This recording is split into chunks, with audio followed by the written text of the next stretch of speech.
Much like Friday night's match, Coach, that second one was a grinder, and this one even maybe more so than Friday night. You had to come from behind, but a strong comeback and then able to put it away in 3. Yeah, well, when I said it in the pregame, what these guys are good at is winning. Their stats are, just above, the halfway point, and yet they're sitting there at 7-2 going into this match. So what is that? I always say it's teams that play hard, it's teams that serve and pass, teams that dig, and teams that take swings. And these guys came out here taking swings, even though statistically it didn't show up for the outside hitters, 22 and 9. They were better players to me taking swings than what I was anticipating. We did a good job against them, but a couple of these girls hit way above their numbers against us today, both middles, and then both middles accounted for like half of their kills. So.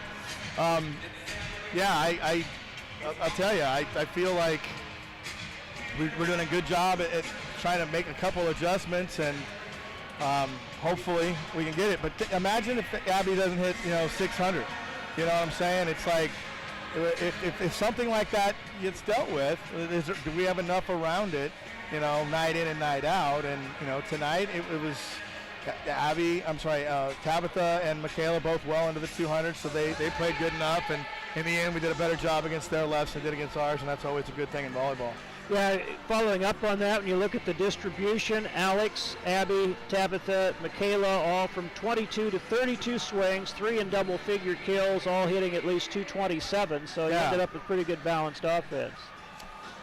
Yeah, it worked out, and it was fun to see Brooke get back in there. We put Brooke in for more of a blocking presence once they started hitting the quicks, and she hasn't played for a couple of weeks. And here was a girl that was gonna redshirt, and we put her in the fire early, and then she hasn't played in a few weeks, and out of nowhere she got her name called. And I said after the second game, Brooke, were you ready to play? Because you missed a couple blocking assignments. We called plays, and you didn't have the scouting report in your brain. And I challenge all these girls. We put scouting reports together. We put blocking, or we put practice plans together for the ultimate, the game plan. And everybody's got to pay attention. That was an example of someone probably not thinking their name would get called, and when we had to put her in there right away, she wasn't ready. So let that be a lesson to all the young players out there.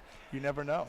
You're big on numbers. They hit 227, which is certainly a little higher than you've been giving up, but you hit 331, and you were able to side out at least 72% of the time in all 3 sets, so pretty good consistency there. Yeah, and honestly, after this first game, when I looked down and saw that they were siding out at 50, I thought it was higher than that. And then, the second game, you see 66. I absolutely thought it was higher than that.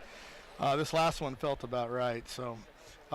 but hey, good weekend. We told everybody that this one was the best pair of teams, all things considered, and Shockers did their job and got it done. But now we're going to hit the road for a little bit. All right, Coach, thank you. Shockers win it 3-0.